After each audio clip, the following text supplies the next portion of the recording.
All right. Check YouTube. Just make sure it's good up on YouTube. It's always like delayed on Facebook. Let me know when we're live. We should be. Yep. Good. Good on YouTube. All right. Welcome back to Chasin Tails podcast. I think this is episode 13. Had some good racing this weekend down in Gunnersville and up in Brockville. We've got Steve Armstrong here with us, the part of the race committee for the Thousand Islands Regatta and the head referee for the weekend. Thanks for joining us, Steve. Yeah, thanks for having me, guys. The one and only. How has it been up in Brockville with like tear down from the event and everything? The whole That's all done. We've kind of become a well-oiled machine there. A lot of it was done Sunday night, and then there's a few straggling things to do today. The docs had to come out and return tables and chairs to different places and that. But for the most part, I mean, you can't even tell anybody was there, and that's our goal, right? And make sure that the parks look good, and so yeah, it went well. That's good. Yeah, it was a fun weekend. A very interesting one for me, obviously.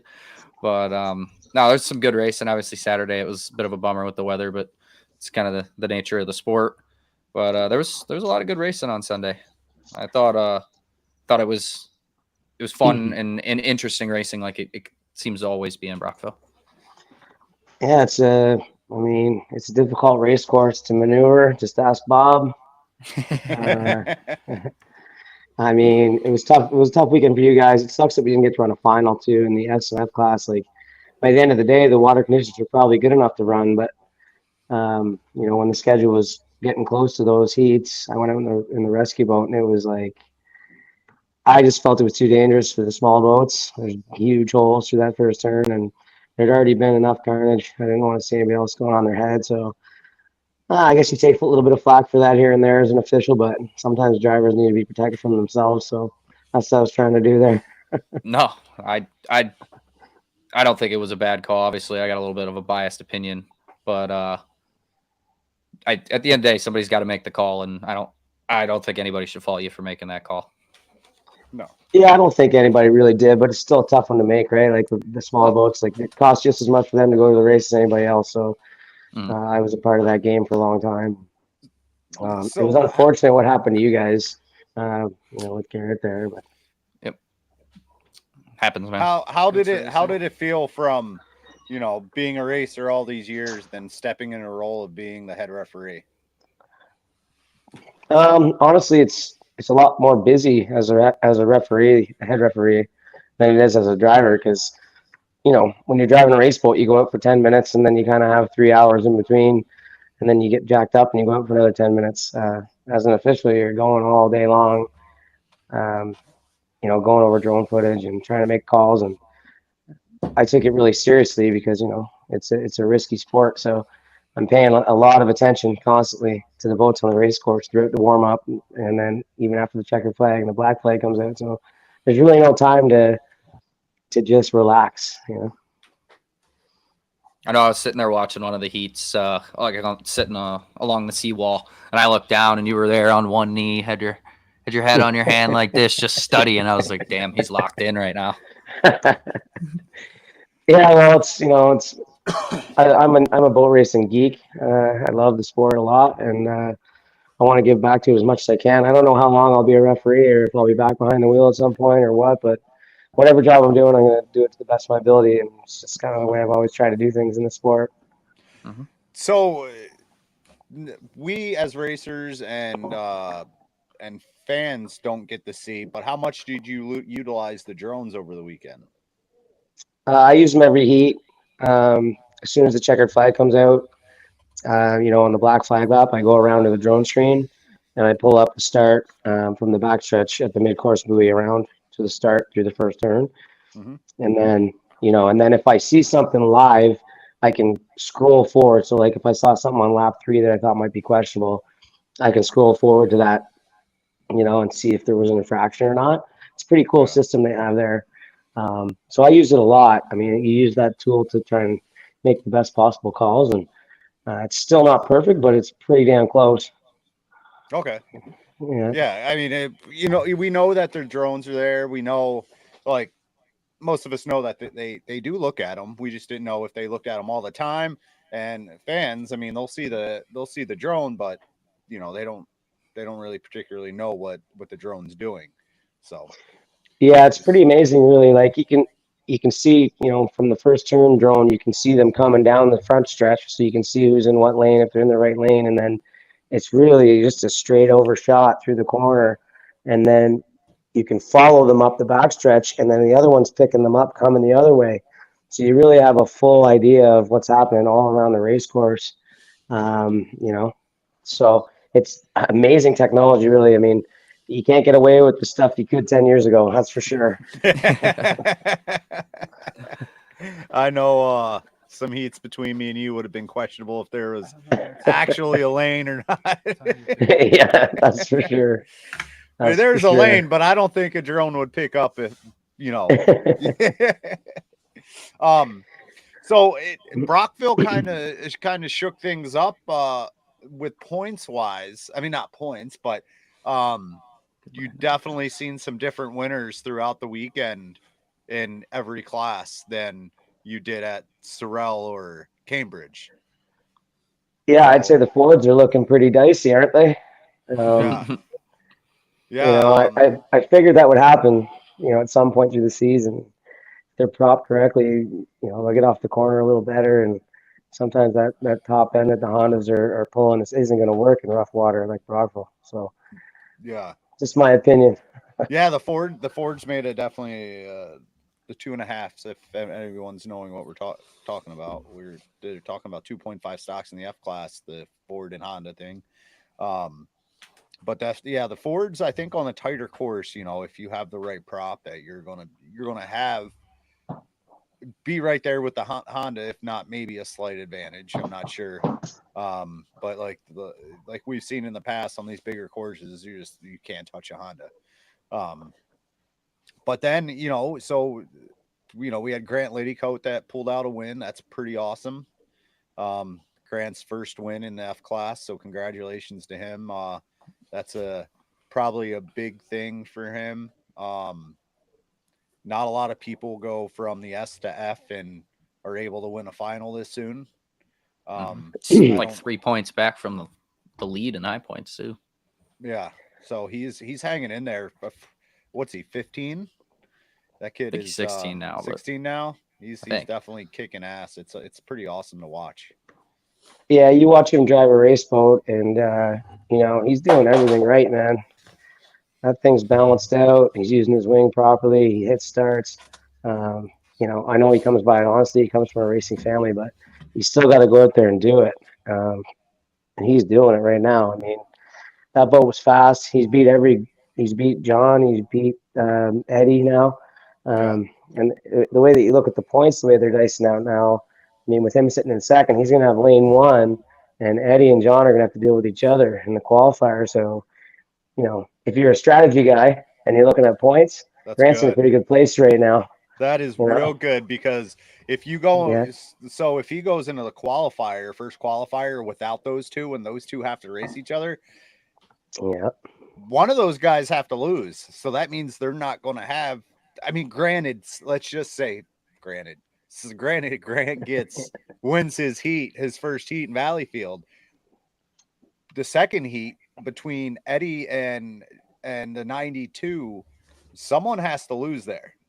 So just means that's an advantage for Grant. But that's pretty awesome. Now, I didn't get to watch much 350. What happened? I know Paul Barber lost a prop. That's all I know. Yeah, 350 racing was amazing, man. Like, talk about tight racing. There's so many fast boats. The boats that weren't fast in the past are now rocket ships. So, I mean, it's another boat too. Before I even get to the 350s, is that the 113 in the F class was just a bullet too. Yeah, I seen him moving really good, and I talked to Pijan over in the off season, and he works with that team, and they said they found some gears and some props that work on that boat, and they said it's coming around. But it was pretty impressive on how fast it moved. I mean, I I I would give more props to that boat than any other boat that's coming up and doing better, just because it's not a Henderson, a Bergeron, a Jones. It's a one-off. Yeah. Yep. So they're completely coming from scratch to try to figure this thing out. I don't. The Is it a engine, one-off? the Because props. Billet's boat made an appearance this weekend. Is it Oh, the same? is it? I think they're similar, it's, aren't they? Is it a Bullet boat? They're both Biet boats, yeah. Okay. So the 113 is the first one he built, Okay, yeah, and then yeah. Dominic has a new one that hasn't been around much. I think this is the first time I've seen it run. Same. Yeah, Yeah, but so Sam's got that thing smoking, man. yeah, Yeah, he that's pretty cool that they have that thing moving. Yeah, I hope to see more of their presence up towards the front throughout the season to mix it up, because I mean, it's already a strong class. You got, we just already named the three. We got the 92, the Eddie Camfouche and Grant Liddycoat. So if you add a fourth in there, it's just that's even better, because most likely you're gonna balance out the two qualifiers most likely and have fast boats in each one, which just make it even more exciting to watch. yeah. I think if everybody gets their stuff together too, like the three did not have a good weekend there with Owen, and that boat's fast too.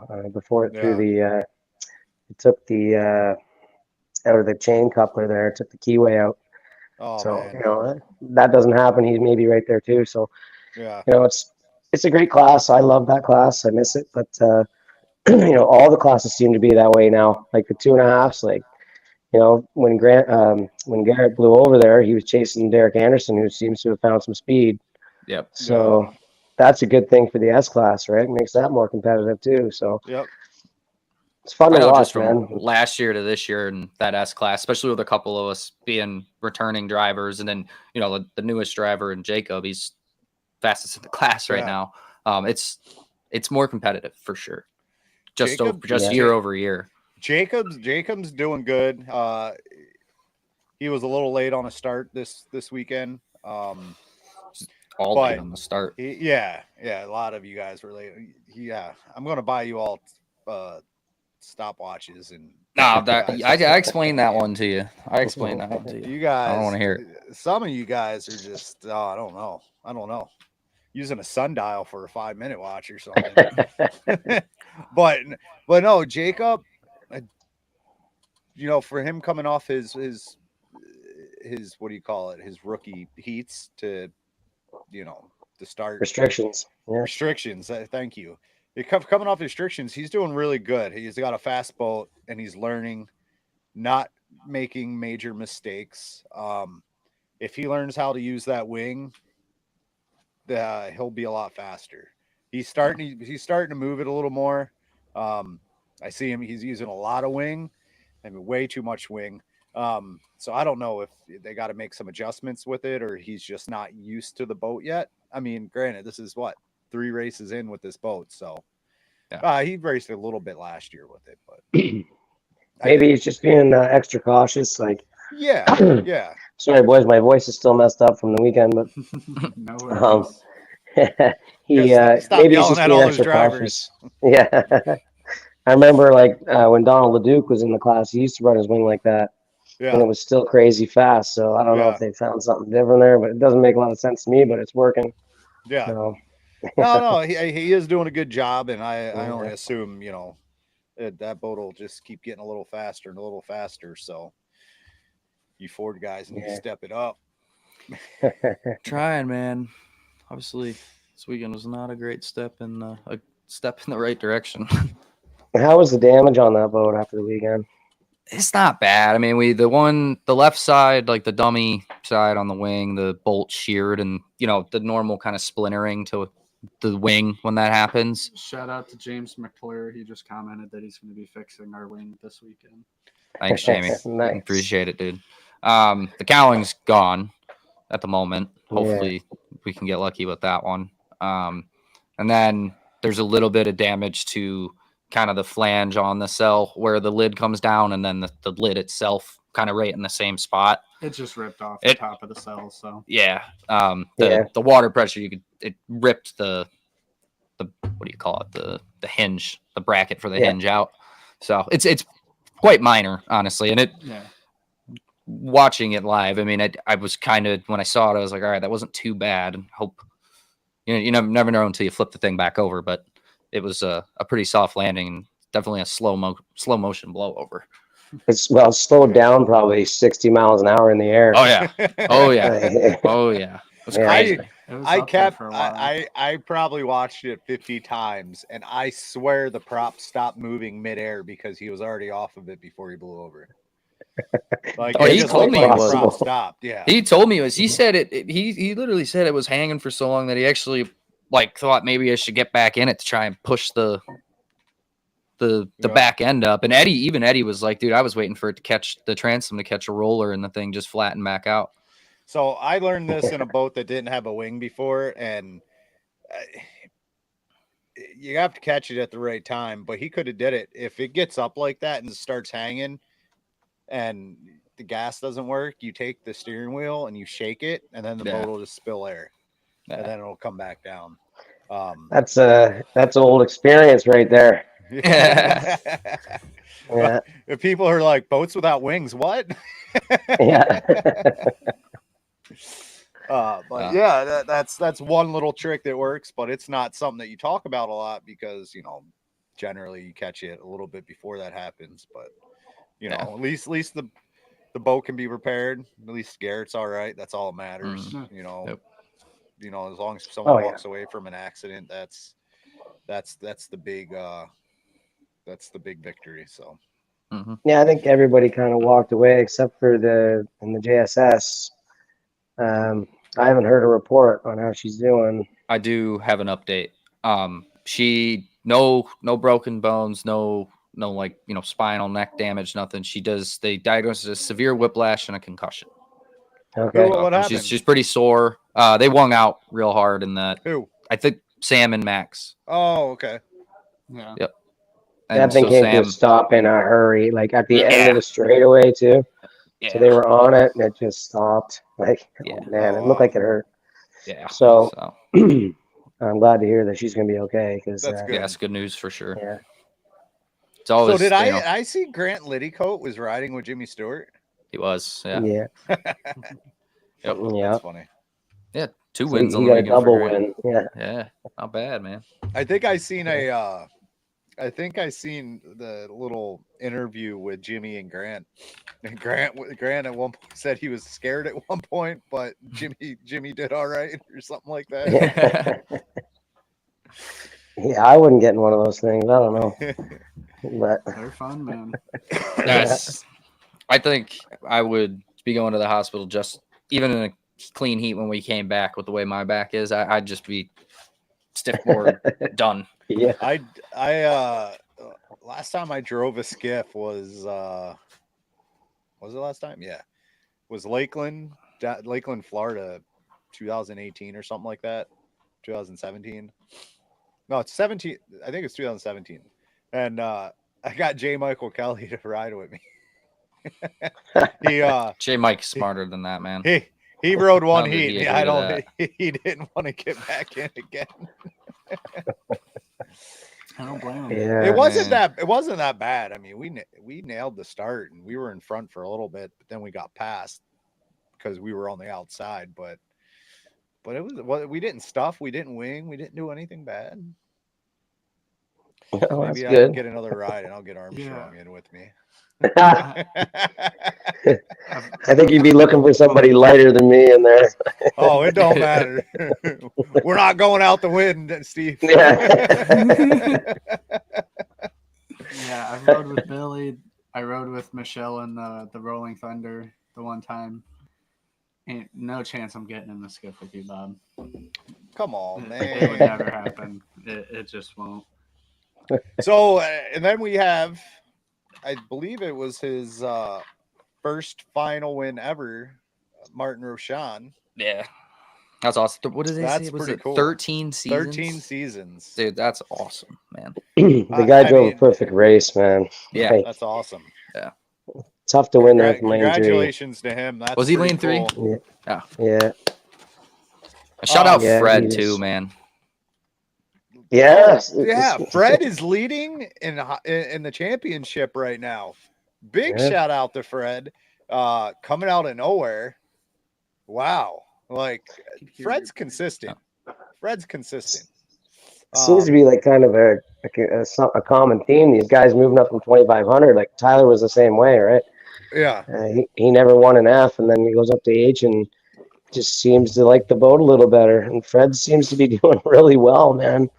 He's there. Even though he's just been consistent and he's being smart, like that boat was a rocket this weekend. So what Yes, Steve it is was. saying is, if you're struggling in the 350 class, step down to 2.5, learn a little bit, then go race the 350. Definitely not saying that. Speaking on that topic, we have Mark Lalonde moving up to 350, and Yeah, Remy just will be taking over the Lalo racing boat for 2025. Mhm.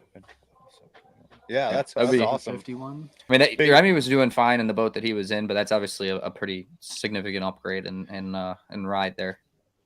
Yeah, Remy's boat was a old from the mid 90s, Mhm. mid to I late. think 90s. it was maybe the second Export A. Yeah, I believe Yeah. it.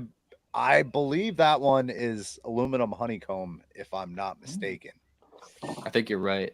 It used to be Sam Horner's boat, I believe, and then once he got the boat that you guys were driving last year, he ended up selling it. But Gotcha. that boat is old, heavy, so Remy's gonna have a little bit of an eye opener getting in a faster, lighter boat. We'll have more fun, that's for sure. Yeah. That's one thing. I mean, you get in a boat that's competitive, it makes it 10 times better than being a boat to where it's older, not as competitive. You know, you still go out there and have fun, don't get me wrong, but when you step it up a few notches with a boat like he's getting, that's gonna be a game changer for him. Oh yeah. So, a little side note, Steve, we have a question from Dan Canfush. Oh, great. Any update on the HRL official that got hurt this weekend? Yeah, she was back at in the pits by the end of the day. She had a back brace on, and she has an injury, but she's going to recover just fine there. I believe it was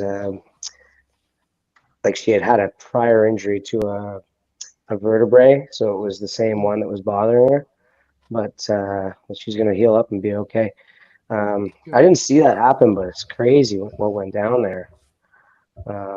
Had to do with the Sea-Doo rope getting sucked up into the impeller and pulled her off the wall into the water. Wow. Yeah. That's wow. crazy. It was like I mean, this is the story I heard. I didn't see it, but there's like a buoy on the shore, and the rope caught around her and pulled her in when it got sucked into wow. the impeller of the Sea-Doo. Holy Yeah. crap. Glad to hear she's all right. That Yeah, could scary. be scary. Yeah, wish her a speedy recovery, and hopefully she gets back on her feet soon. That's not something that's scary. That's It's one of the last things you want to happen is see a volunteer that's helping out with a race get hurt. Oh, And yeah. that's that's it That's like sucks. But It's one of the wildest ways of getting injured at a boat race I've heard too. I mean, I've heard some pretty I mean, yeah, you jump wild over the ways, but fence. that's unfortunate, man. I did ask her. She said that she was more scared than anything because it like pulled her under the water, right? And then Mhm. with the injury on top of it, I think she might have landed kind of sideways in a rock. Like she didn't go in very deep, right? So, ouch. Yeah. Wow. Man. Well, glad Yeah. she's doing all right. Or it's Yeah. not as serious as it could have been. Yeah, she said she'd be in Valleyfield, so she'll be working. So. There we go. Nice. She's a trooper. Somebody wants to miss Valleyfield. Dedication. She's a trooper. So we also have Eddie now correcting and putting it out there. The S102 is the Export A, then Airborne, then Fang Racing, then Wave Dancer, then Claude Abbott's, then Philip Cardinals, now the General C. Oh, okay. I was wrong. So it's not The the boat aluminum racing honeycomb one. encyclopedia. So it's not. So that boat has won a lot of races. Yeah. Oh, yes. That boat Definitely no was slouch. blown to pieces about 6 years ago in Valleyfield down the backstretch. Hmm. It was crazy. That thing just came apart. But Yeah. I don't remember Is that that. when Philip blew it over?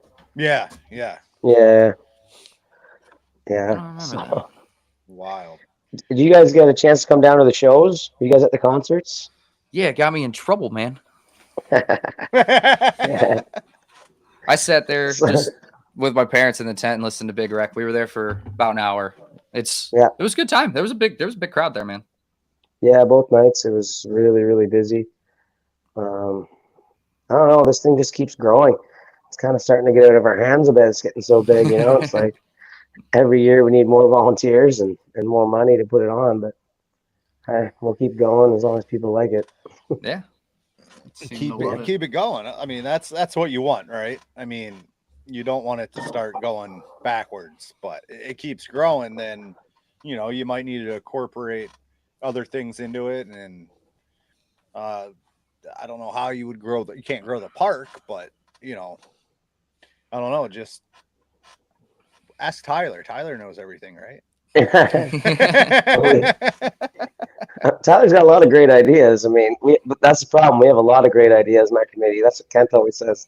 We got 15 idea guys and nobody that wants to do the work. So. You guys get great ideas, but when you're at Keystone Pub, you just forget them the next day. So we got a pretty big river there, man. Maybe we could bring the H1s in. It'd be interesting. Next to the GP, I watched. I didn't get to watch all the heats. I always jump it back between Gunther'sville and Brockville, and then also trying to work at the same time. There were some heats in the GP. That was going pretty good. Some scary moments too. Glad Robin Demers came out all right. It's never fun to be stuck in a tunnel between two GP rooster tails going through a turn, especially the first turn. That's there's only a couple outcomes there, and fortunately he got the bad outcome. Yeah, but he's all right. Boats can be repaired, like we said. So he'll move on to the next race. Hopefully he'll have that repaired for Valleyfield. I think Henderson Hydroplanes has a lot on their hands at the moment. But I was by the shop today. They had it. They already had the bottom all where the rudder went through. It must have been the rudder, maybe the skid fin of the Longevin when it was upside down. It got run over right after it landed upside down. It got run over too. Oh no, I didn't know that. Yeah, there's a big hole out of the bottom of it, but they already have it all grinded back, and they have a plan to get it fixed. So it's good. It's amazing watching those guys work, man. Like I've done a lot of fiberglass stuff, but those guys are so efficient in the way they do things, and they've got the smartest guys around there. Jamie Ald and Ralph Matthijs working, and Owen is becoming very good at his job too. So Bert's kind of directing traffic there right now with his broken back, but he'll get it done. It's awesome to see the whole shop rally behind while Bert's down, and a lot of boats broken right now. So they're cranking it out. I mean, I'd like to think that Owen and Ralph and Jamie pull out most of the work anyway. Bert just directs. It depends on the project. Like I don't know. I've seen Bert lay up parts quick. Like that guy's done so many, right? That he just, when he really wants to buckle down, those parts get made. My son's been spending a lot of time in the shop too, helping out, fixing boats and stuff. He spent a lot of time on a GP50. So I keep telling him, like, this is invaluable experience for you if you want to be a boat racer. But like, learning this stuff, you're gonna need it, right? So, well, just tell him. When there's leftover material, take a little bit each time, and after a year, he can build his own boat. Yeah. I was kind of taking a look at the 35 there that you guys did over the winter. It's pretty trick. You guys did some neat things to it there. It's different than anything else out there, so it's I know that's kind of what you guys are going for. But it looks like the afterplanes are huge on the sponsons. Yeah, they are. Yeah, we definitely did a lot of changes, top and bottom, to that boat. Like when we built the GP, we had the mentality is if build the same thing as everyone else, you're going to get the same results. So, Yep. might as well try something different. I mean, look at Don Less with his 5 liters. I mean, he's never went the route the cookie cutter boat or what everyone else had. He always done his own thing, and so we wanted to try to do that with the GP, and then also pass it down the 2.5 to just make some changes. And then we looked around. I mean, like, we don't have the money to sit here and research for years to do wind tunnel testing. So we looked at Unlimiteds. Right. We got their ideas. We looked at this boat, that boat. And Brandon already had an idea playing around with the GP for so many years on what he wanted to do to the bottom of the sponsons, because Brandon's changed the bottom of the sponsons in the GP tons of times. And he thinks he's got it right on the new one. So we kind of shrunk that down and did it on the 2.5. So it's cool. It's different. I mean, it was so we'd like to thank Bert with that, because, not a lot, like Brandon stated in the past, you go to Jones and say, I'm going to do this and this. He wouldn't like that. But Bert, he was like, go ahead, try it. He wasn't negative towards it, which for him being a boat builder, him letting, not even though it was ours, but him not bashing us left and right about it. So yeah, I think he's just such a big fan of the sport. He probably wanted to see what you guys were up to a bit too. I mean, if you watch the way that GP's running right now, like, holy smokes, that thing's fast. Yeah. I watched a little bit of stuff from Gunnersville. That thing is fast. Like, it's going to be hard for guys to beat him right now. The funny thing is, it looks slow, but I know, it really it's does. Weird, right? It really does, man. It does not look fast at all. But he's putting up the numbers. He had some really good speed in Guntersville, and he was still short 500, 600, 700 RPM. So, wow. And he didn't want to play with it. He didn't want to play with it because he was afraid if he changed something, he'd go slow. So he's like, I'll just stick with what I have, and we'll be short on RPMs, but we're still there with speed. So, but I think if you can run a boat with low RPMs and high speed, why not? Don't try to search for those other RPMs, because you don't know if the engine will like it. So, especially in Grand Prix, I mean, things love to beat each other up. I mean, that's what we saw this weekend. How many Grand Prix motors did we lose this weekend? Yeah, I mean, it was crazy down in Guntersville on how many GPs broke down, and it sucks, man. I mean, like, if you even a 2.5, a 350, you put so much work and effort into it, and to go out there and for something like that to happen, it's just heartbreaking. I mean, you had the GP3, they're coming out thinking that, hey, we're here with a brand new boat. We took our time. Roger knows engines, and they went out and had issues. The 79, I mean, who would have thought the 79 would have showed up to Guntersville and hurt 2 engines? I mean, that's just mind-boggling. Yeah. And the 71. The 71, yeah, it's crazy. Yeah. I mean, when's the last time you've seen that boat have engine problems? And I've seen that boat break down 3 years ago, 3 or 4 years ago. 3 years ago, Valleyfield, one heat, I think. That was the last time I've ever seen that boat. Or was it 4 years? I forget. I don't know. It was a long time though. I can tell you the Luptons looked really fast this weekend up in Brockville. Kenny had some bad luck there with the steering in the final, but that boat was smoking fast all weekend. But Brody, I mean, the old veteran there, man, that thing was fast, and he drove so well all weekend. I was very impressed with that whole group from North Tonawanda, Grand Island, North Tonawanda. Like, I was joking with them during the award ceremony. We used to talk about this Brockville Mafia a lot. Maybe it's the new thing is the North Tonawanda Mafia, because they're smoking everybody. Like, right from Ken Brody Jr. to, all the way up through Eddie. And if we could just get Joe Less a podium or two. Shout out to Kenny on his first. There you go, Bob. Congratulations to Ken Brody. Yep. Pulling out a GP win.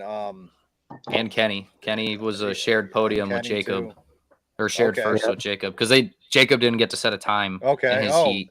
well, so they split the- congratulations to both of them. That's pretty cool. I'm sure Don Les is just smiling from ear to ear. Yeah. So that's pretty awesome. Unfortunate that Joe Les had some issues, but he sent me a picture. That boat's already upside down. Those guys work nonstop. They're already That thing's- working on it. That thing is probably only right side up in travel and at the race. Yeah, that's about it. Yeah, every time he sends me a picture, it's upside down. I'm like, man. Is Those that John guys- that just works nonstop? Is that John Beckley? Yeah, Just never stops. yeah. Nebs is a machine. Yeah. I'm like, if every team could have a Nebs, it would be insane. Yeah, I mean, Yeah. it would be crazy. I mean, what was it? 2 weeks ago, Joe Les had his transom ripped out from testing, and then put back together at a race. Now it's back home from a race, upside down. It's amazing, right? It's But just- yeah, congrats to that home team. That's pretty cool. Hopefully they can carry that momentum from Brockville. The smaller boats carried over from Brockville to Valleyfield, and then hopefully, coming off of a win like that, Ken's coming to Madison with some confidence and as a driver, when you roll into a race with confidence, it never hurts you. Well, I think It Bobby's only driving. does good. Oh, Bobby's driving. I think. Didn't they say that in the post? Yeah, I saw a post that Bobby would be driving in Madison. Speaking of Madison, it's my first time. I can't wait. I've you're never going to been. Oh, you're going to be Madison? down there? Yeah, I'm doing the radios for Ken Henderson and the GP 71. So. Oh, That's okay. awesome. Oh, wait, is the 71 going now? Oh, did I just spill beans? I don't know. Bam! The 71's Here it going. is on All Chasin right. Tails. Sorry, Huey. You can start deleting that long-winded post you were about to You post. gotta get control of your fly, man. Yeah, It's spreading rumors now. Well, that's cool. That is awesome to hear because I know the 79, they're working hard, and hopefully the 2's getting it together, and hopefully everyone shows up. I talked to Tyler Eccles. They're going to be ready with their 2 boats. Brandon says he's ready. The hop never stops. So, Hop will be there. So it'll be pretty cool. Yeah, they're all going to be there, aren't they? In Madison? I believe so. I heard. I believe saw so. something about the 20 might even be making it back out. The I saw like 20. a post out of the blown income. I could be wrong. Oh, I remember seeing don't know. something on Facebook on like a Facebook comment about it. It Oh. might be total BS. I don't know. That would be pretty cool if they made it out. They're probably like, look, guys, so many boats broke down. If we make it out there, we have a shot to get some good points and start running in this thing. Yeah. So that would be pretty cool. Shaller's boat's supposed to be making an appearance, right? That's the rumor. think so. I Yeah. thought were they supposed to be in Was Brockville? Scott Liddycoat driving? No, Liddycoat's going to drive, and then if Drive in things go Madison. well, I believe Warwick's Lupton. going to drive in Warwick, okay. Valleyfield. All right. It should be awesome. Let's go. Because it was looking grim at the end of yesterday for GPs in Madison, which I was a little down about. I'm not saying this because we have a sponsor from Madison. I'm saying this because I've been to Madison, and Madison is freaking awesome. You have about close to a mile-long shore packed with fans. You have a stage where bands play. You have vendors lining the whole street. The parade on Friday. You have the parade on Friday is just phenomenal. You get up on a boat, and it's just people lining the streets for blocks, and you get to throw beads and all that. I know what you're thinking, Steve. You get and it's pretty cool. It's a great experience. It's one of my favorite races. I put it up next to Valleyfield. I know there's a lot of people who love Valleyfield, but I mean, Valleyfield's cool. Valleyfield's awesome. I'm not down talking Valleyfield at all because it is a phenomenal race. But if you've never been to Madison, Indiana, experience it. Yeah, they don't have the 2.5s. They don't have the Jersey Speed skiffs. They only got some 350s, GPs, and unlimiteds. But it's a great venue, and I really wish that they would just put on get HRL there with the whole GP fleet, the 350 fleet, gets gifts there. Sorry, 2.5. I think that Ohio River would eat you guys I don't alive. want to go out there in a 2.5, dude. Sounds like no fun at all. Pipe said come Well, it's the history though there too, eh? Like the history of a race that goes back 100 years. That's just similar to Valleyfield that way, where you can't like we've been there 15 years and we're super proud of it, but 100 years to win a race that's been around that long, it's just you're kind of part of history now. So there's something really cool about that. It's one of my bucket list races. So I'm just lucky to be able to go down, man. Yeah, it's pretty cool. Little hot, little humid, but I'm sure it won't be as bad as Guntersville. I heard with the heat index, Guntersville got up to 112. When I heard that, I was driving to work in my truck, and I'm like, that says it's 57 degrees here. I'll take this any day. So did Bites get you? Did he get a hold of your wife and get you down to Madison or what? No, we're going up north to a lake house, and we're gonna do 4th of July up. That's all I'm gonna say. Yeah, he's already dressed for it.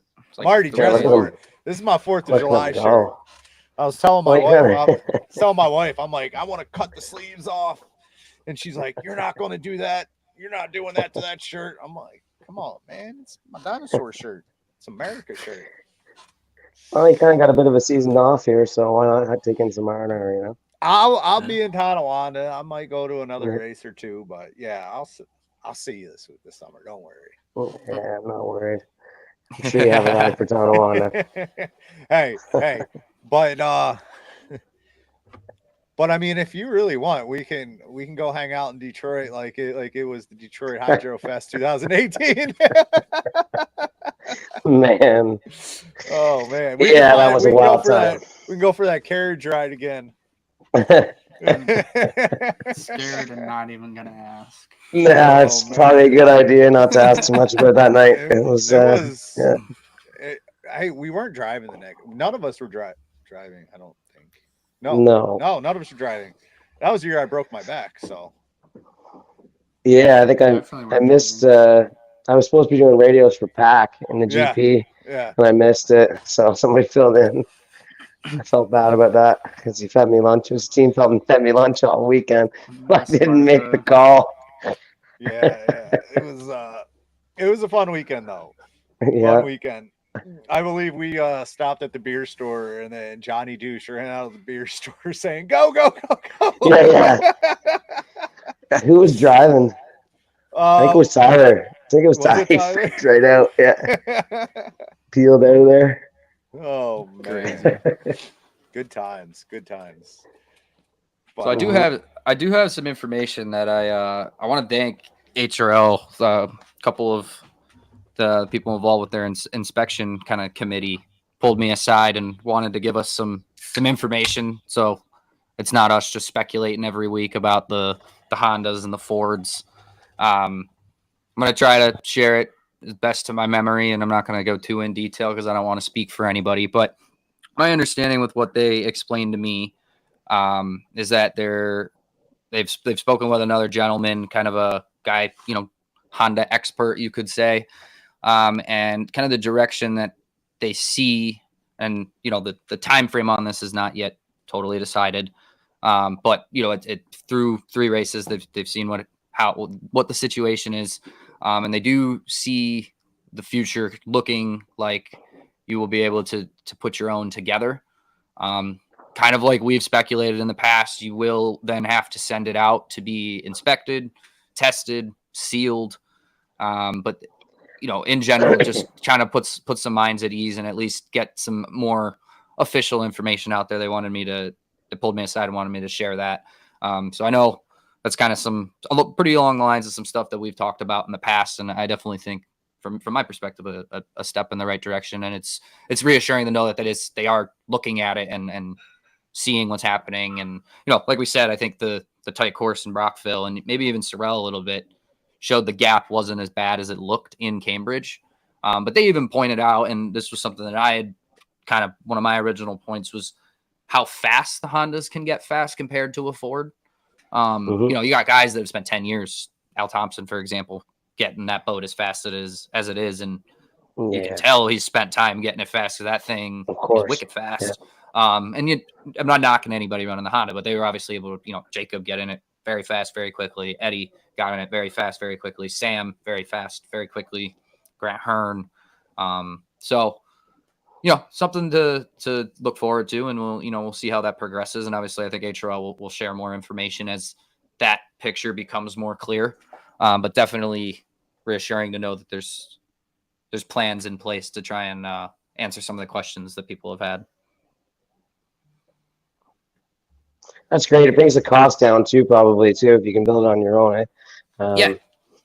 You know, and one thing I'll say about, you know, being involved with HRL now as an official, like, they think everything through from all sides, and it's a difficult position to be in, to be a sanctioning body like they are, and they ask questions, they do their research. You know, there's a lot of integrity there with that group. Mhm. So, you know, they never kind of toot their own horn, right? So now that I'm kind of working with them as an official, I can say I've seen it from the inside. Like, they care about this game and they're trying to make it better. Yep. You know, so just a shout out to them. That's no shot at any other sanctioning body. I mean, APB is great too, but I mean, these folks are doing this for a job and they care about it. You know, Yep. so That was the angle that he explained it to me too. Is kind of why it was kind of that wait and see approach. Is, you know, you've got a new engine, you don't really know what's going to happen. Kind of making decisions before you even really see how having this many of them weaved into the class is going to work out. You know, you could make the Honda totally uncompetitive, and then you've got people that just bought this brand new engine that can't compete. yeah. So, you know, I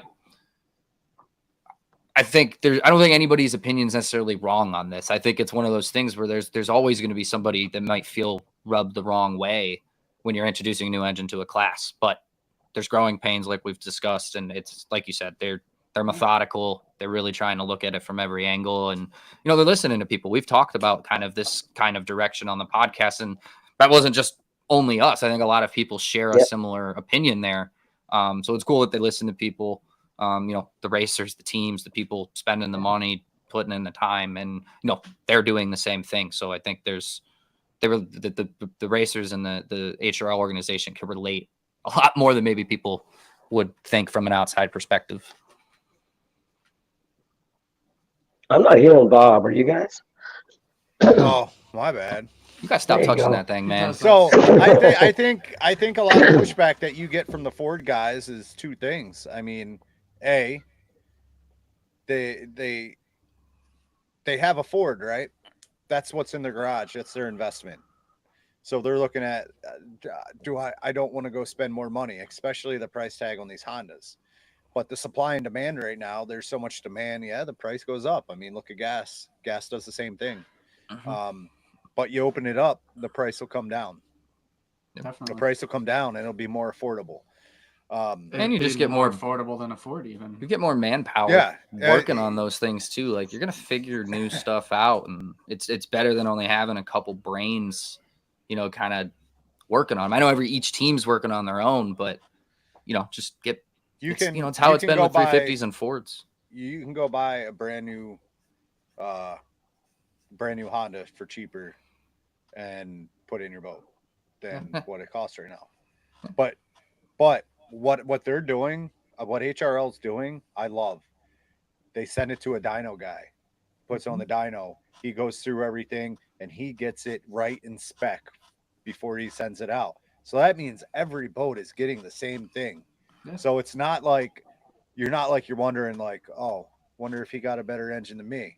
Nope, that's exactly what they do in SCCA too with sealed engines. They get every engine right within spec, a couple horsepower of each other. Because if you're saying a couple horsepower matters, you lost your mind. Not in a 5-lap race. No. But I like what they did there. That's very cool. And you have to use the same dyno guy because dyno to dyno is not the same. Tuner to tuner is not the same. And plus, one guy might be trying to squeak out more horsepower than the other, just to, I don't know, because Yeah. it makes And it I feel don't- special. I don't know all the specifics or like the logistics on how the ECUs work, but one thing they did explain is some of the things that they have to do to restrict what can be messed with also limits what the teams are able to see in terms of their data.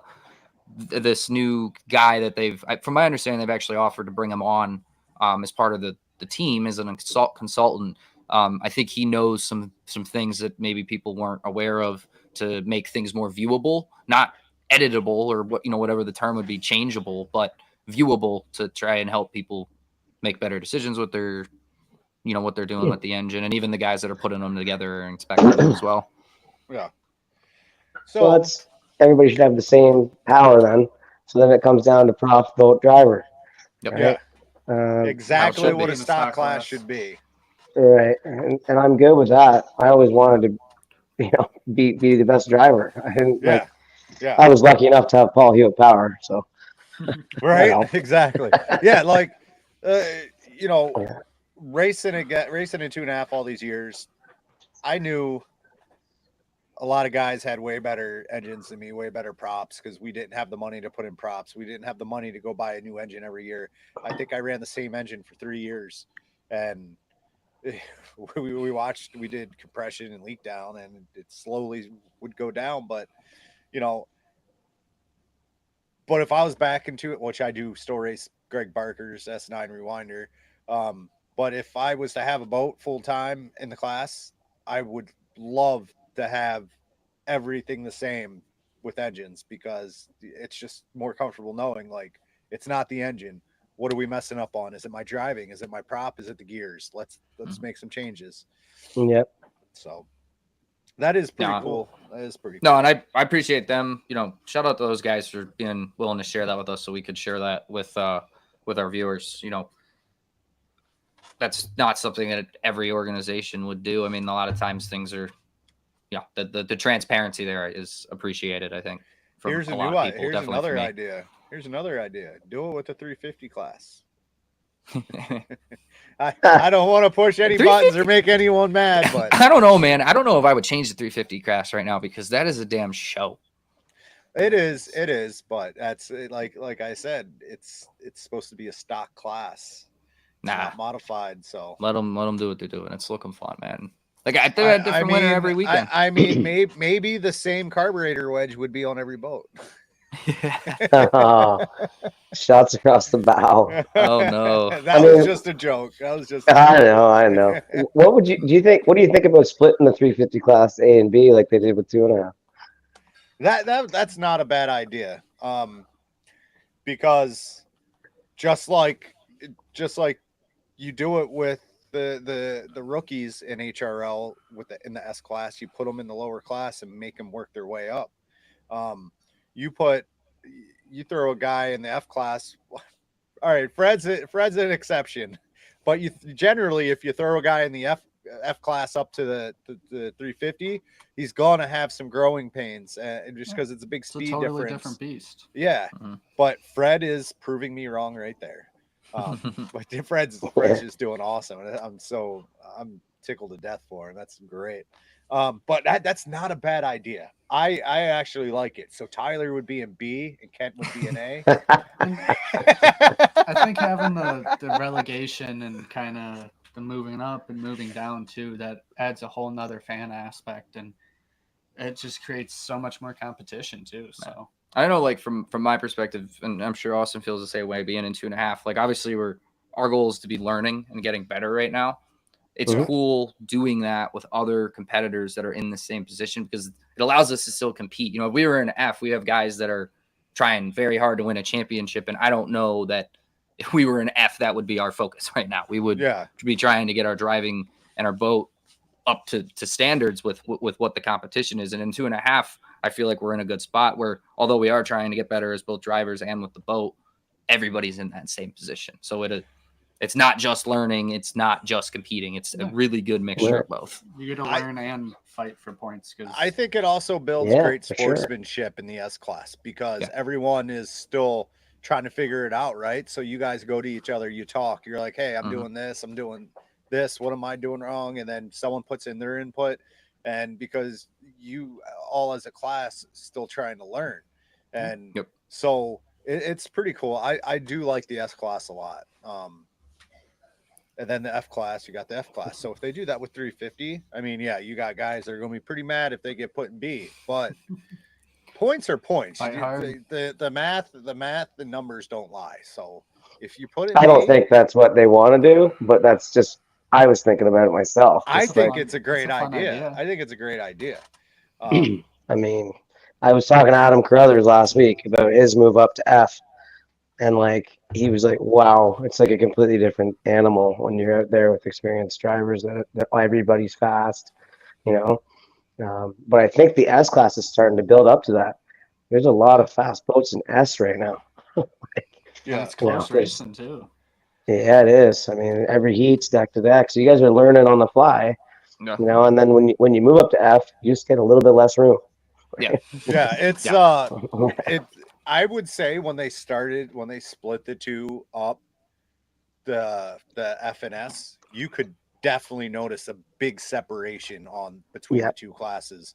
But now, just the competition wise, I would put the top three in S up against the top three in F and see how it would go down. Maybe they should do that as like, a little grand finale thing at Invitational, Bournemouth. kind of like like an the, invitational. You take the bottom, I you take the top three of S and F and put them together in one heat at Bohornwall at the end of the year, just for the hell of it. I mean, That would be that's pretty also, cool. That's the fun thing about, at least kind of for me, mainly running the APBA races, is you kind of get that. I mean, Yeah. I ran against John Shaw last year, and obviously he was in a different zip code the whole time, but every so often I'd be next to him coming up for the start or something. Well, I think that boat is something else. Al has that thing tuned up, man. Like It's it doesn't matter even who's driving it. I mean, the thing's just fast. Yeah, It you was could put fast with Mazenov. You could put a Doesn't monkey matter. in it and drive it. I mean, It's fast. So pretty you just need crazy. to drive And that's not taking anything away from John. I mean, obviously he's a No. great driver, but there's something to the setup of that thing. It just goes where you want it to go. Yeah. so Dominic wanted it to go to this guy. I think he had a very unfortunate gust. Oh yeah. Yeah. Yeah. I didn't actually see the whole thing. I happened to have a view. I kind of knew they were going down into the turn, and I'm just like kind of peeking over boats and stuff, and I saw sponsons, and I was like, oh, that's not good. Well, Bobby King blew it over kind of the same way in the same type of conditions in St. Position, heading into the turn in the right. He probably just got off the wing a second too early, and it carried that right sponsor, and you're going so fast. Like once it gets to the point of no return, she goes over. Like Yeah. I was lucky enough that I had an extra 20 pounds to keep the baby down. Yeah. No. So, or go ahead, Bob. So, Steve, tell us about some of your driving history. People are watching who don't know you, which I'm sure everyone knows. Steve Army Armstrong. Fill us in. Where'd you start? How long? I started when I was 27, so I wasn't exactly a young guy. I got a chance to drive Robin Shane's T14 hijacker for 2 races. I drove it in Ogdensburg, New York for the first time. I missed the start by 90 seconds. And then I was You're a little just better blown on your away. starts now. Yeah, I'm a little better now. We went to Valleyfield the next weekend. I think I finished 4th, which was pretty cool. Like I beat Jimmy Shane actually that weekend, and he had his 2.5 with a 1.5 engine in it. Ended up beating him. He says that never happened, but he's lying. And then honestly, I was hooked after that, man. I just was hooked.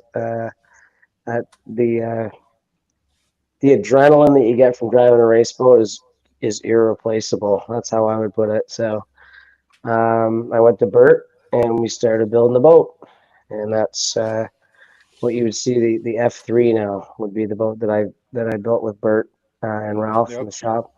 That was the CS11, actually the CT11 to start. Raced 2 seasons in the T class first. and then stepped it up to 2.5. So I love that T class, especially the way it was back then, because there was a lot of fast boats in it. Brandon was there. Both the Brownings were there. Oh, that was the heyday of the T class. I mean, you had the Shanes, the Brownings, Brandon, you, Jonathan Abbott. Yeah. It was Tremblays. just loaded up. Did the Tremblays run when you guys were running? Towards the end, They were towards the end of the end, yeah. Okay. But we used to go deck to deck every weekend and like put on really good shows with that class. Yeah. And then it just got to the point that, guys are moving on, like Brandon left, Jonathan left, and it was time for me to move up. Yeah. And actually, I think I was better once I moved up because I had a little bit more power with 2.5. Had a really successful season, my first season in 2.5 stock. Won the championship, then they took it away from me. Deck height, 1,000 on deck height, I think was the measurement. Can't beat them, join them. Yeah, I'm still waiting for that championship to be reinstated because they gave it to Kent. Oh, so it kind of sucks, especially after I beat Bert driving Kent's boat to win it. But yeah, we just continued on with 2.5 with forever. I mean, that was kind of what I could afford, what I loved. I've always loved that class. Ever since I was a kid, I was cheering for Mike Monahan and Eric Carruthers and those guys. So I just loved the class. I had no real reason to want to move up. And then, it turned into the Johnny Douche show after that when I sold it. I ended up having my own. Pat Hewitt and I teamed up and had another 2.5, which is now Mathis Chiason's boat, the 57. Okay. Yep. And that's the one that I got run over up in St. Fe and broke my back. Yeah. So I was like done after that, I thought. And then that's when the Johnny Douche saga You've been run started. over twice? Yeah.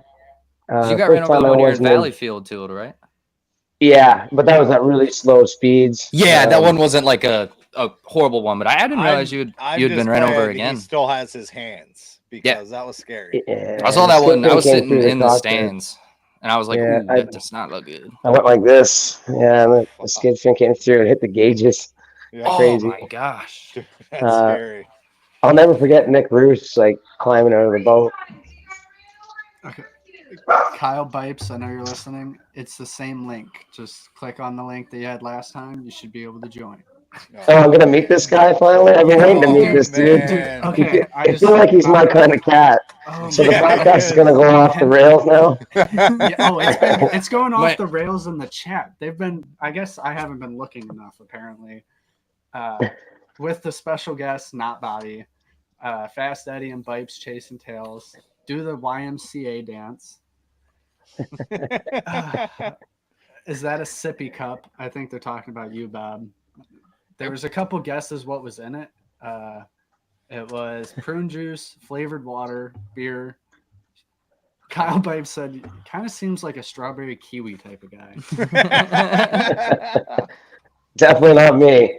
I'm beer straight up. Yeah, so anyway, that's when we went to Chasin Tails. I got the hat on right there. There you go. This go. podcast name is inspired by Steve Armstrong and Johnny Deuce with the Chasin Tails F69. Yeah, we had a lot of fun there, man. Ended up winning Valleyfield with Tom. He did amazing, and then that all came to an end. And then I got my chance with Al Thompson, and that's where it ended after that. That's where we're at. Here we are. Look at this. Steve Armstrong, me, Kyle Bipes. Kyle Bipes, meet Steve What's Armstrong. up, man? What's up, dude? I don't have a drink. I came home, had to shit, had to use the bathroom, take a shower before regatta started. Talking us off the rails. I know Austin said we got to keep it calm, but I didn't. Brandon's not here to mediate. I know that's not good. And you guys are really gonna not. give me crap. I'm going in and out of the house, but I'm trying to get stuff ready. It's just we got another stuff going home on this weekend. Yeah. Speaking of that, how's it looking for the weekend? So far so good. Campers are moving in.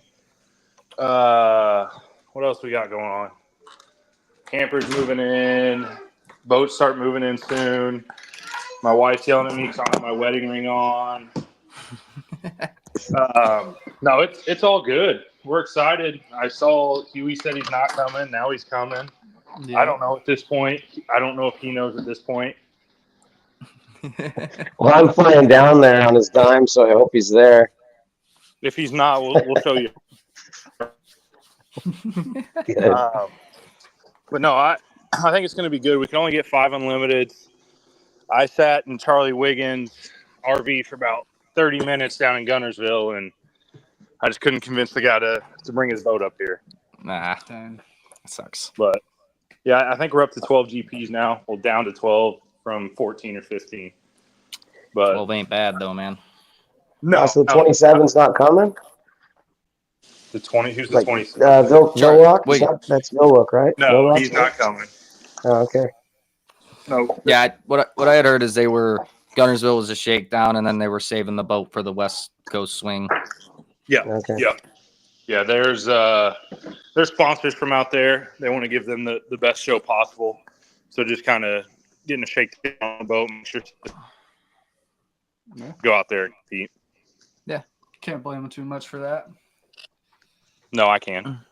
Well, you can. Yeah. No. Charlie's a good guy. He was very honest, straight up with me. So I can't be upset with that.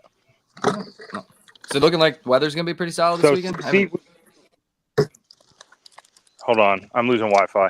This is the crap that's going on. Steve, when are you flying in? We fly into Cincinnati Thursday afternoon, and then we're gonna drive down there. What size shirt do you wear? I got a shirt for you. XL, brother. XL. Okay, Bobby will love it too. The tone one? Yeah, baby. I want that Yeah, one. oh yeah, yeah. We'll keep it up second out. Yeah, I'm excited to see the shoreline when we get down. Are you there. coming this year? We'll be down there. Both We'll be me and down there. Kyle. I knew Kyle was Brandon told me Kyle was coming, but he didn't say anything about you. I'm kind of in the corner most of the time. Right. Because we were supposed to go live on Thursday, but Brandon didn't bring his mic, and I guess you guys aren't showing up until Friday. Nope. Yeah. We'll leave on Friday morning about 6 a.m. So. We're gonna bring our stuff if we can find time Friday. I don't know. I mean, obviously you're gonna be pretty busy this weekend, but we'll I bring think it if we just in can get- case. I think if we can get through the parade, I think we'll be all right. All right. Yeah, we'll bring it. I mean, we just got 2 mics, an interface, and we just need a laptop to plug it into, really. Yeah, I can make that work. Hey, Kyle, question for you. What's up? How many volunteers do you guys have at your event?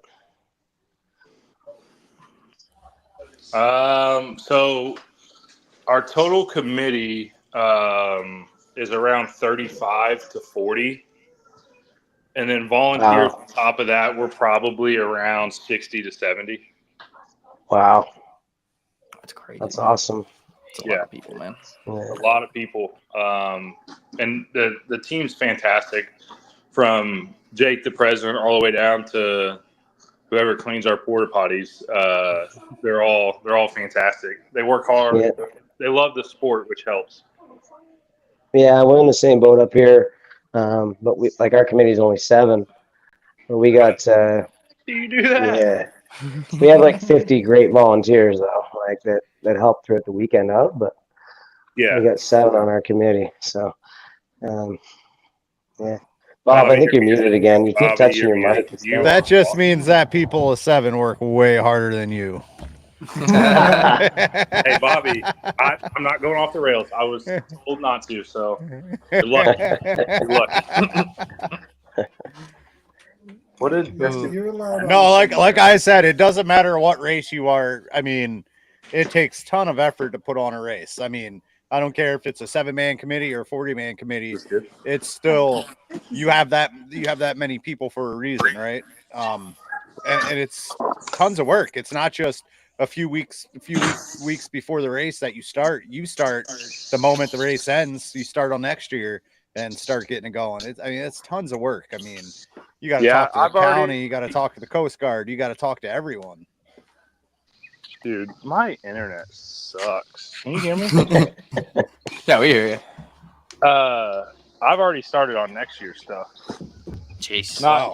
Not that I'm overlooking this, but our sponsorship guy and I have been working on some potential sponsors. Next year's our 75th, so we're trying to make it as big as we can. Quarter quell. Bring it bigger in. Try to figure out how to get more boats here. All that good stuff. I think you just 75 years, eh? Dude, Wow. Bipes, I got an idea for you, dude.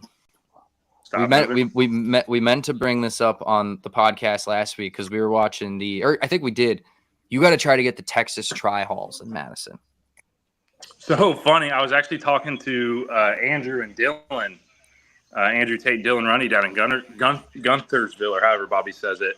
And it's like, hey, you guys need to sell your formula and get a Texas Tri Hall. And they both looked at me and said, "You're nuts. Those guys are insane.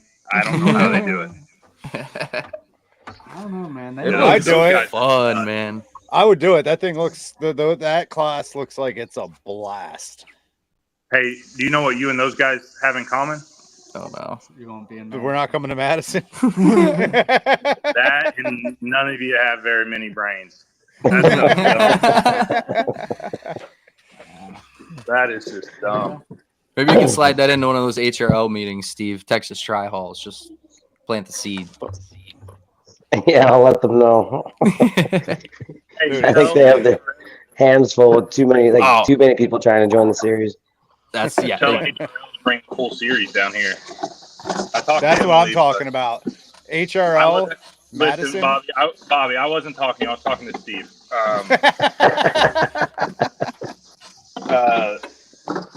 Bobby pissed me off right there. Yeah, I talked to Emily, but we just can't get the dates to work out. So I'm going to need you guys to move Brockville and Valleyfield and come down here. Good luck, buddy. Yeah, I I'm saying know. you're talking to Brockville. Let's see how that goes.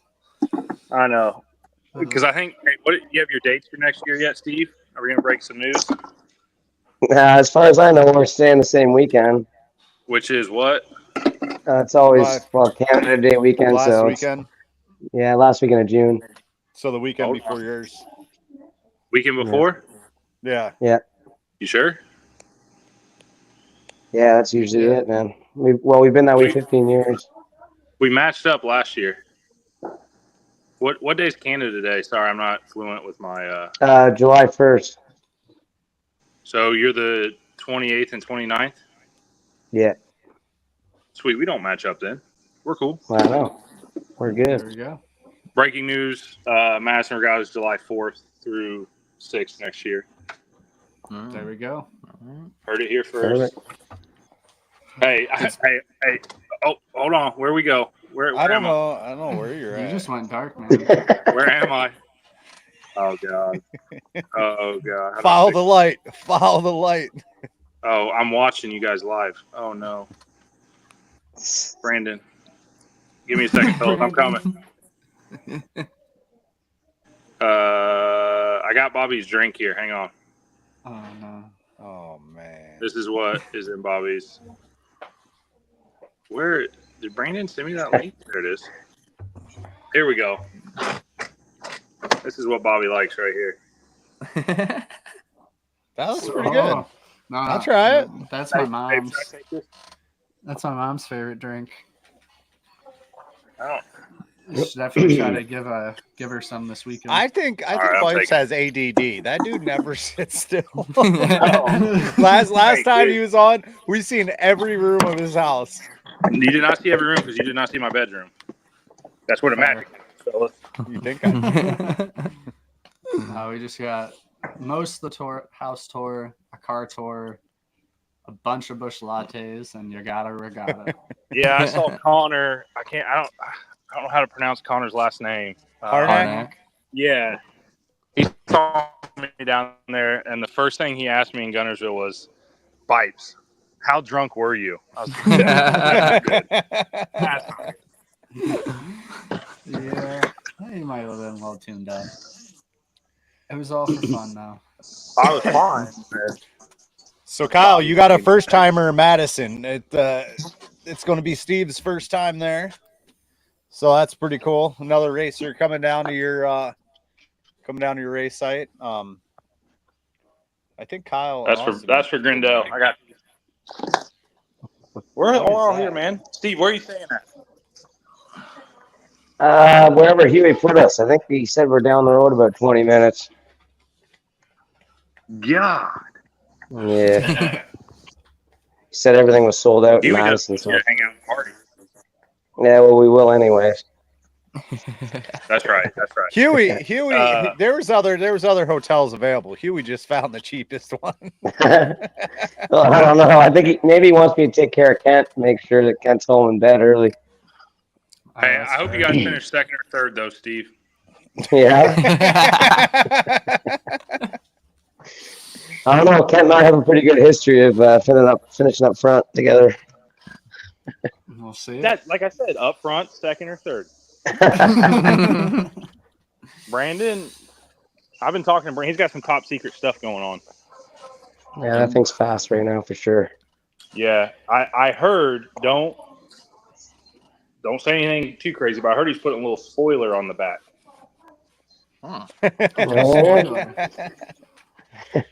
I hope Huey doesn't watch this. I hope no other boat owner watches this because they will. Oh, they do. Oh, geez. They do. I think they all do. Grindel's always talking to you on it, remember? No, no, Grindel was mad this weekend. Oh, They had a rough weekend. Yeah. And he wouldn't talk to me because I kept giving him crap. Oh man. It's pretty rare for them to have a bad weekend. Oh, I know. It's like that too. It is. I felt bad for them. I mean, they've had their fair share of bad luck, like individual heat, kind of one-off things the last couple of years. But a weekend like that, I haven't seen. The full weekend, it hasn't happened to Grandel in years. Yeah. But that's rough. So how many unlimiteds are you guys getting this weekend? Do you not listen? He doesn't. 5? I think he was gone at that point. I was running around per usual. 5? Yeah, we got 5. That's unfortunate. Yeah. Are you guys gonna do are they doing the normal setup where it's like one is out of each heat? The round robin? Yeah, we're doing that. Okay. Oh, okay. Awesome. And then they should make an executive decision Saturday, 2 o'clock, Sunday at 2 o'clock in the afternoon that the GPs are the final heat of the day, being they bring the noise and bring the boats. I mean, 2 o'clock's pretty early for a final, but no, that's when you guys make the decision to swap the limited final with the GP final. Oh, are you coming? Man, Did you call his wife? Yeah. What's up? Kyle, did you call Bobby's wife to make it happen? No, he talked to her live on the podcast. Oh. No, Had her Bob put the headphones on her. Oh, yeah, man. That was about as good of a shot as you had, putting her on blast like that. Right? Yeah. Yeah, she's not coming because of me. I thought I had a good chance. I don't blame her. Yeah, don't either. So Steve, who do you think was the highlight performance of the weekend up in Brockville? And then I'll ask Pipes about Gunnersville after. The highlight performance. For me, it was Ken Brody. That guy was phenomenal, man. I agree. I was really impressed. He's been around a long time, and he's usually a good boat that's competitive. But for him to take control like he did and win that final, I was so impressed with him. Hats off, man. I totally agree. Yeah, he. I mean, that, like you said, he drove pretty much a perfect race in that final. Did exactly what needed to be done. He was right there at the start. Really good first turn, and obviously Ken Lupton had the steering issue, but he put himself in a position where he could control the course. What happened to his steering? I think the thing backed out. I could be wrong. I thought the whole thing come out, not just the steering wheel, but the whole unit. The whole arm? Yeah. Oh, wow. He was able to push it back in, but obviously did the damage already. It's pretty funny. Jack was like, "Man, I did everything I could, and I got my ass kicked by a 56-year-old." So tells you that Ken's obviously been working on, staying in shape and being competitive. It's pretty cool. Yeah, no, I totally agree, man. That was a fun final heat too. I mean, props to Jack. I mean, he hung with him was 3.5 laps basically. Yeah, it was a good final. I mean, that course. I mean, just like Valleyfield, like what can happen over the course of 4 laps on a race course like that? You can see one dude pull ahead, hit a hole, other guy takes over. You can flip flop multiple times. I think that's what Jack was banking on. He was banking that either Brody would make a mistake or fall in the hole and maybe get a little squirrely and have to let out, and then that would give Jack the little bit of momentum to catch up to him. Yeah, it just didn't happen. I think Brody was on top of his game and he was focused and wasn't going to let anything happen. I think one of the laps, I want to say the 3rd lap coming out of turn 1, you could see Jack had that steering kind of woe that he's been dealing with, the thing that just wouldn't come off the corner. It looked like it overturned pretty aggressively and just killed the exit momentum. And that was, if I remember right, that was when Brody kind of really pulled away and solidified it. Unfortunately, I think Jack's been dealing with that from day one with that boat. Yeah, I think I saw his post. He said they were going to pull the boat up and laser them and just try it. They're kind of he's been talking about it for a while now, and I know they just keep trying and everything they can think of to fix that.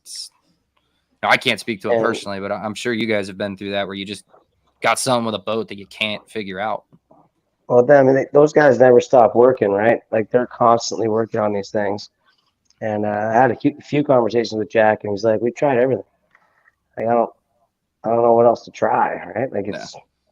So I think the thing's smoking fast down the straightaway. Yep. And then he just gets exhausted by the end. It's just a bear to get off the corner. So they'll figure it out, though. If anybody's going to figure it out, because they never stop working. So No. I know Ken's boat handles real good, except for when the steering comes out. Yeah. Yeah, no, I hope they can get that sorted out because, like you see Ken's boat's not an easy boat to beat, man. I mean, obviously a little bit unlucky in that final, and who knows how that one turns out if that doesn't happen. So it'd be sweet if they can get Jack's boat, into that same, comfortable situation all the way around the course because we know they got the top end speed in both of those things. Yeah, one of them's going to win a final this year. Oh yeah, I think. I mean, we'll see, but they just work so hard that I just think it's inevitable. Those guys are so, like, I don't know, I don't want to say positive is the right word, but they just like their attitude towards, when things go bad, like if you didn't actually know it went bad and you were just talking to them, you never know that they just had some super unfortunate thing happen in a race. Like they're just such, kind of like happy-go-lucky in a way. They're always looking ahead. They're never really dwelling on anything. And, we were sitting there, me and my dad, working on the boat after the accident, just, trying to get the oil out, flush the fuel tank and everything. And, every couple minutes, there'd be something that we need, a tool that we just don't have. And I walk over and, Jack's like, dude, just, you need it, come over, go in the toolkit, where everything is. And so, cool. Yeah, hats off to them for, it's the sport's always been like this. And, it's cool that some of the newer guys that have joined, they have that same kind of attitude and relationship with everybody. That's cool. We gave Jack the best local driver for Brockville this year because all the local guys suck so bad. And he basically lives there now in the summer. So yeah, it was kind of cool to give him that. And he spoke to that in his speech. He was like, this is a family. I care about all the guys that put this event on. So it was neat. It was cool. It was a cool thing for Jack to get that award, I think. So that's awesome. I'd like to point out, not counting Gunnersville, there's been 3 HRL races, and we've had 3 different winners in GP. Yep. So that's pretty cool. So, well, this weekend coming up in Madison, it is considered an HRL event. So, are we gonna have a repeat winner from earlier in the season, or do you guys think that we're gonna have a new winner? Repeat winner, GP 35. On the golf cart. My money's on the 71, of course. Yeah. So all right. So Kyle Armstrong, you guys are going with repeat winners because the 71's already won one. 35's already 1-1. Kyle, what do you think? I'm going with 35. I'm going with 35 again. After last weekend, that thing was a rocket ship, and it sounds like they've still got a fair amount of room to go in terms of potential and performance. Obviously, just we saw last weekend, keeping a GP engine together ain't no easy task. So, that's always going to be the thought in the back of your head. But I think if they can keep that engine together, the engines together like they did this weekend, seems like they got some stuff figured out. It's going to be hard to beat. If it's not Brandon, I'm going with Ken Lupton though. I'm seeing Austin? a Lupton. I'm seeing a Lupton. They're getting faster and faster, and they grind way too hard not to pull something out. And we know they're fast there. They've been fast on a lot of different courses, and they know how to handle some rough water whenever it's thrown at them. Madison's quite a bit wider than most of the HRL courses, I believe, right? Other than like maybe Cambridge. Yeah, a little bit. Yeah. Ken's boat in a straight line and at least from what I've seen, and it's visual, but especially in wider turns where you can keep that thing wound up, that thing is a rocket ship. I want to say one thing that they'll have to get used to this water real fast. They ran there. Here we moved to fourth. They did run there. They did. Yeah, run they there. ran. That's right. Jack won, I think, actually. Because this water is different than any other HRL course that anyone's ran. It's not little waves; it swells. Like the river slowly goes up and down. Is it a 1 mile course? Mile and a quarter. Mile and a quarter. Yeah. Well, it's going to be interesting. Brandon's really good at mile and a quarter. Brandon's really good at everything he drives. It's not surprising. Except unlimited because nobody will give him a shot.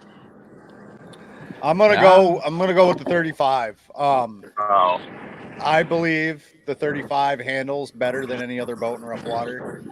It doesn't get out of shape. So if you're having a deck-to-deck race with another GP, the 35 doesn't get out of shape in rough water. So most boats do, and when you get out of shape, you lose speed. So I'm gonna go with the 35, even though we're not supposed to pick the 35. But nah, I mean this weekend. If I didn't pick the 35, I'm probably gonna go.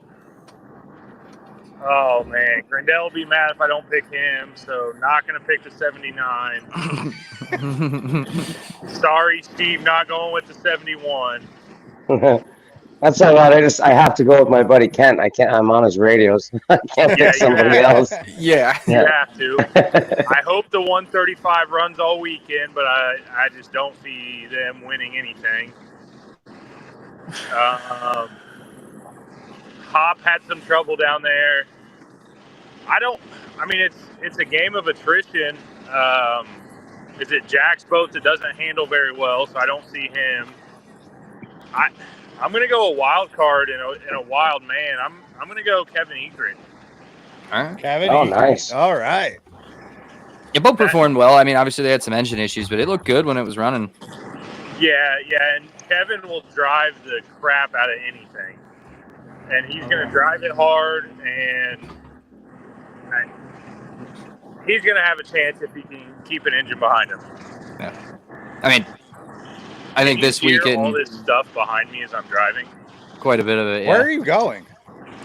I'm going back to the riverfront. Hey, should I do a quick walkthrough when I get there?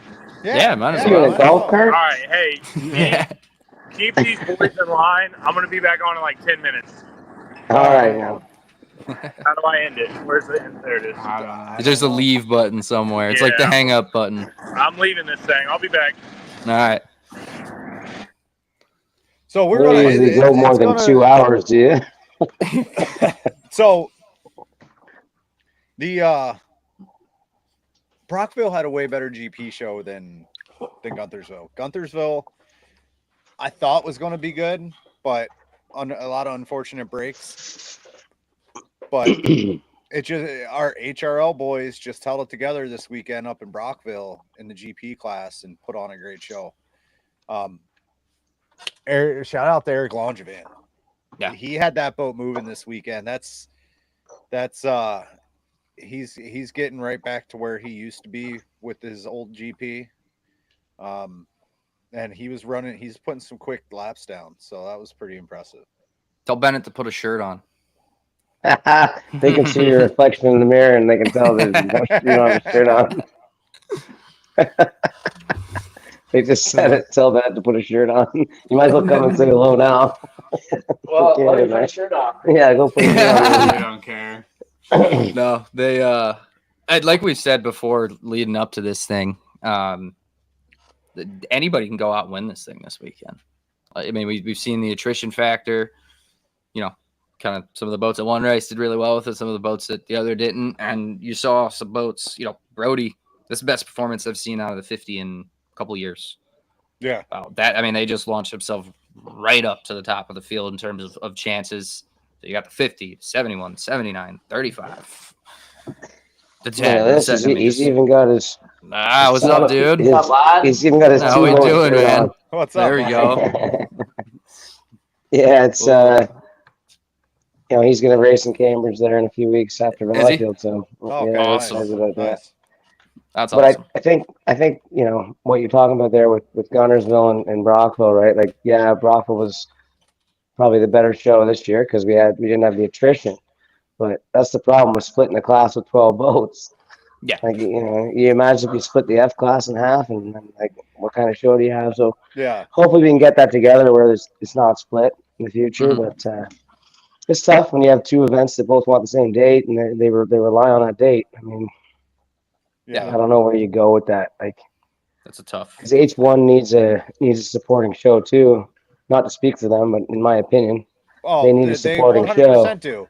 I mean, so even this weekend, look at Guntersville. I don't know how many times I was working and then I just bring up the Guntersville stream and it's just the camera staring at the water and not moving because nothing was on it. That probably happened 100 times throughout the day. I mean, I finally got frustrated and said, I'll watch this, rewind it and watch it at the end of the day and fast forward because there's nothing on the water. You had all day and probably less than 45 minutes of race time. How do you have that? How can you sell tickets to fans when you have less than an hour of race time on the water throughout the whole day? It's not a show. You can't keep people engaged for an hour these days, let alone 8 hours to sit and watch the water. Like, that's the one thing I love about HRL is it's like boom, boom, boom, boom, boom, Yes, and exactly. we run into our snags. I mean, if there's an injury or weather or whatever, but if the conditions are right, I'm telling you, there's 3 minutes between heats. Yeah, If that. yeah, it's really good. Yeah. But that's one thing I can say. I can say a lot of great things about HRL, but that is one phenomenal thing about HRL. They always have something on the water. It's always entertaining. That's like when you're racing a Valleyfield. You want to watch a heat. You run out there. There's going to be a heat on the water. Yeah. When you get 10 minutes to go watch because they do not like their downtime. I think the most downtime at Valleyfield is they give it a little break before the GP final. Yeah, on purpose. That's on purpose. It's a build up, and that's the biggest downtime. But I'm not bashing HRL. I mean, not HRL, H1, but they need to figure out something more to bring to their show. I know they brought GPs. They were trying to bring the pro lights, 350s, whatever you want to call them. Now they brought the marathon boats, but look further. Bring tunnel boats. Bring skiffs. Bring something to put on the water. Thundercats or whatever they call those Thundercats, things. the Texas Thundercats. No, not the tri-halls. The ones you oh. said you've ridden where you got the person up front with the rope. The inflatables. Yeah. The inflatables. Oh, the yeah, Thunder those are ducks, awesome. Duck boats. Yeah, I rode it. Those things are crazy. I was just looking on Facebook Marketplace. There's one of those for sale, not too much. I was like, maybe I should buy that thing. That'd be pretty fun to go rip around in the lake. But my wife would kill me. I want a golf cart first. Hey, real quick, I did want to give a shout out to Janik and Emily with HRL. Well, my dad and I were dealing with everything that went on. They were a big help with my mom, keeping her nerves at ease and keeping her company. And Janik, kind of listening to her while she was venting, and Emily came right up to her and gave her a hug when Garrett went over, and it's really nice of those guys to be there for her in that time. So shout out to them, and I know personally I thank you for that. Yeah. How cool is that? It's just such a big family there, and the longer we go at this, the family gets tighter and tighter, right? Yep. Yeah. So I mean, I think that the kinks are continuing to be worked out, and we got a pretty great program there. Whether you're a driver, an official, whatever, you're part of that family, and we just keep growing it, man. Keep making it better, and we look forward to going back to every race date every year. We certainly hope from the Thousand Islands Regatta that people love our event and want to keep coming back, and they're excited about coming back, right? If we can do something about the water sometimes, then we would, but it is what it is, man. It's a dicey place to race, and come and show us what you got. You gotta have chops to drive that race course. I did show you what I had. You didn't even get through the warm up. You were so excited about racing there.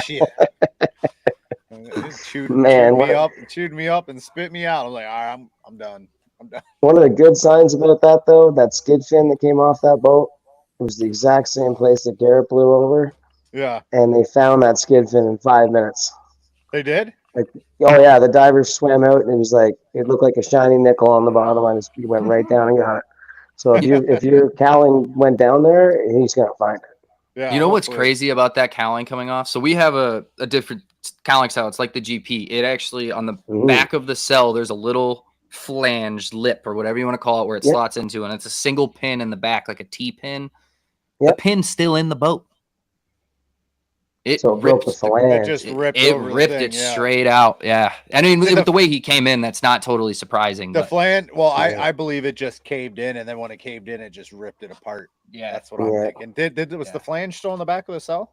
The left side of the cell right at the bottom by the deck, about like 2 inches came off. Yeah. But that's not something that would be too hard to fix. And to be fair, like that little amount missing is not problematic. Not going to make a difference. No, it's still got probably 3.5 feet of flange around the cell. Maybe, I don't know, maybe more, maybe less, but quite a bit holding it in place. Yeah. Okay. So yeah, I mean that was probably in terms of the hull, like not including basically all the damage was the cell or the one part of the wing. I mean the hull, there's not a scratch on the hull really. It's crazy. Brockville is a river just like Tonawanda and other things, but there's been divers years later. They find stuff like they'll find cowlings at Tonawanda that they found Andrew Tate's 2 years later at Brockville, I was told today. So I've got my hopes up a little bit. Yeah. It's not that deep there. No. Like on that part where on the front stretch, it's not that deep. If it's on the back stretch, it's 130 feet with a current and it's gone. But on the front stretch, it's not deep there. So I think I'm pretty sure I hit bottom. I don't know if I've ever seen anybody stuff that hard. I mean, maybe Bert. Did you ever see the picture? Yeah, it was nasty, dude. It looked like I knew I stuffed. I didn't know the boat literally exploded like a bomb. And then when I came back up, when they pulled that skid fin up from the bottom, it had 5 frames attached to it. Really? So the water went through and pushed every frame out of the back of the sponson. And you have to tilt it too much. Oh, I can't hardly see it. Too much the illumination's not good enough. But yeah, there was 5 frames attached to the front of that skid fin. That's so much pressure. It blew everyone out and just went right off to took the fin, the whole bracket and everything. Yeah. That is crazy. That was a brand new skid fin that weekend. Yeah. Brand new skid fin. And this was the whole plan. I talked to Ray before I went out, and I was like, all right. And I had Paul there, and we're talking. I'm like, I'm gonna come around. I'm just gonna do one timing run, but I'm gonna do my timing run, and I'm gonna go down to the first turn and slam it in there to see if this skid fin will hold it before I go, so I don't test it going into the first turn in the race. So that's what I was doing. And then I went down and I felt the boat get a little light. I used the wing, and then next thing you know, I'm going like this, and then I come back up. I go to push the gas pedal and start it up, and I look over and I'm like, where's my sponson? It's gone. She gone. And then, That's the worst part of the race course for sure. I mean, yeah, then I realized, then I go to breathe in and I can't breathe in, and I'm like, yeah. and lungs were collapsed, and the next thing I know, I go like this, and like there's blood, and I'm like, man, this isn't good. I've been there, but I've been there. It's not fun because you're right. Right away after the accident, you're not quite hurt right away. Yeah. That's what happened with mine. I was fine. I was like, whoa, that was close when the rudder went like that past my head. Yeah. I was like, holy, that was close. I'm glad I'm okay. And then like a couple minutes later, I was like, wait a minute, I can't move and I'm in a ton of pain. But it's amazing what the brain does to like shock you for a minute there. Like, yeah. That and your adrenaline, you like just goes through the roof, and you're like, all right, let's go. Yeah. Crazy Like, boat racers. We like, all I'm wondering, like, if I had a sponson, I'm like, I wonder how far I would have made it until I realized I couldn't breathe. And then like the diver gets on the boat and he's trying to talk to me, and I'm like, I can't. I could not breathe any air into my lungs, like for a second there, and I'm like, I was worried. I was like, thinking different scenarios are going through my brain, 100 miles an hour. I'm like, if I can't breathe and I go unconscious, I'm like, are they going to know what happened to me? I'm like, this isn't good. So I'm like fighting to try to get a little bit of air. And then, so after, I don't know, it felt like forever, but I want to say like after a minute, I finally got a little breath. And then 5 minutes later, I got a little bit more breath, a little bit more. And it was just both lungs collapsed. And it was like, it felt like an elephant stepping on my chest. No, it sucked. Which vertebrae did you break? I don't remember. Lower back or upper? It was upper. I had 3 between my shoulder blades. That's mine. Same with mine. Yeah, I felt the same way. I couldn't breathe either. Yeah, because of the pain from back there. The specialist said it was because of the belts and the Hans device. He's like, it's right where your Hans device stops working. He's like, if you weren't wearing a head neck restraint, you'd be done. He's like, you'd be gone. So thanks to modern technology, and I hate to say it, but thanks to Dale Earnhardt, because without that happening, I don't think there would have been a massive push for head neck restraints. So it's kind of scary to think, something like that has to happen for people to push the safety boundaries and step up in safety to go that extra mile. But if it wasn't for that, then I don't know if hardly anyone in hydroplane racing would be wearing one, because after that, I didn't wear one. I didn't wear one for a long time. Yeah. But now I wouldn't get in a boat without one. So it's just how we evolve. It's same with air. I didn't wear air my first few years either. Yeah, I said in a previous episode, like I wear a head neck restraint now. There's been 1 or 2 times I jumped in the 2.5 without it, and I'm like, we all raced 2.5 for years without them, right? But out there, my head moves way more than it does without a Hans device, even just in the 2.5. Yeah. And I'm like, I just don't feel comfortable not wearing one anymore. No, I have to wear one. We have a family now, so yeah, it's different. So, hey boys, I do gotta take off. Girlfriend had ACL surgery yesterday, and it's time for bedtime for her. So I gotta help her get everything situated. Tell Jackie. Yeah, I'm gonna sign off here too soon. All right. Well, this is the Chasin Tails, episode 13. Mr. Armstrong, thank you very much. You are a legend in my book. Come on. You're an absolute legend. I love you. You're a great driver. Don't know about a referee yet. We'll see. Thank you guys so much for having me on, man. I really appreciate it. It's been a ton of fun, and love talking racing. I could do it all night.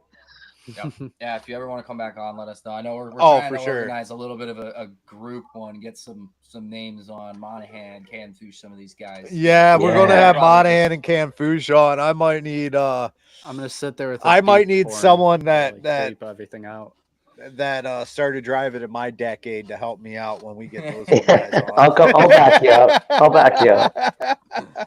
There we go. Oh, But yeah. so all right. Well, everyone, thank you for tuning in. Mr. Armstrong, thank you for coming on. And Cheers, everybody. we escaped Kyle Bipes. He's gonna try to join in. Ain't gonna be there. You know, we'll be back on with Kyle Bipes this weekend in Madison. Hopefully, me and Kyle will be trying our best to get out as much content as we can. Hopefully, get some driver interviews and maybe an interview with the famous Kyle Bipes live at Madison, wearing his famous Nice. shirts. Right. Everybody have a good night. Yep. Thanks Thanks. for tuning in. All right. Take care.